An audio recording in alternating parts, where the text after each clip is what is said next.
welcome to another edition of Behind the Bison here on Bison 1660, brought to you by West Fargo Events.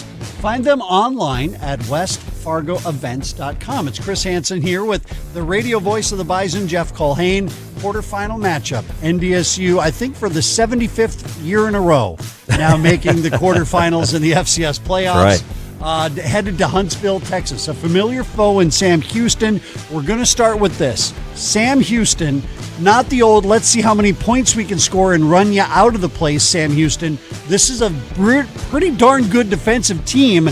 Actually, Sam Houston, the number 2 rush defense in the FCS, only giving up 60 yards rushing a game. Yeah, they have, after that 2017 semifinal round game here in Fargo, Hants, where it got ugly in a hurry, 55-13 win. Bruce Anderson, 5 touchdowns in that game. I think he wasn't touched on 4 of them. Casey Keeler, I think, got a little bit of a wake-up call, and he realized if we are going to take our program to the level we want to and get back to Frisco like they had earlier in the decade against NDSU in the first 2 title games for the Bison, they would have to drastically rethink what they're doing in the trenches. And since that point in time, to their credit, they have made some changes there. They've gotten bigger bodies. They have become more physical and more athletic. They still want to try and outscore you. They try and score a bunch of points. I think they have a similar offensive set and scheme to Eastern Washington from what we saw a week ago. And so talented receivers, a quarterback that's a player of the year in the conference. But, yeah, to your point, the rushing numbers are very impressive. And if you're looking for something that maybe to be fearful of, NDSU in the 2 losses this year, rushing for 97 and 109 yards. The 2 lowest rushing totals of the year both ended up with L's for NDSU. So that brings me to the next point is Cam Miller. If they would somehow find a way to shut down Lupke, Ganella, and Bussey, Cam Miller now making his second start, I'm assuming this weekend.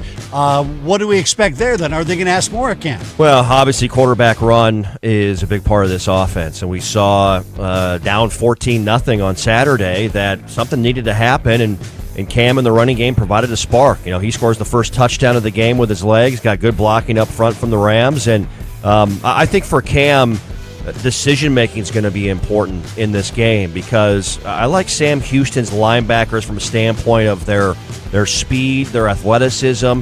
They're going to provide some blitz opportunities in passing situations for Cam. It's a road game.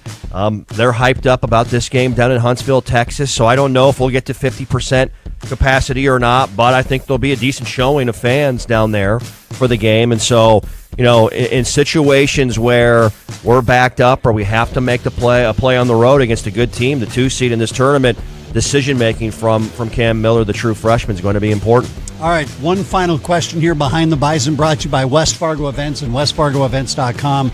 85 degrees Sunday afternoon, way deep south in the heart of Texas. What are you doing to get hydrated for the game Sunday? I will be wearing flip-flops, pair of shorts, probably a tank top in the booth calling this game. But no, you're right, it is.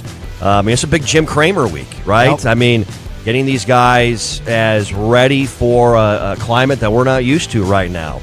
We haven't played outside since the Missouri State game.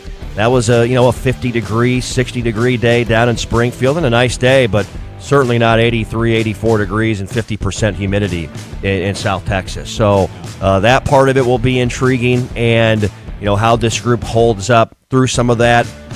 They'll have the right mindset going in and certainly be physically ready to play their style of football. The Bison ready to advance. The Bearcats want to stay perfect on the year.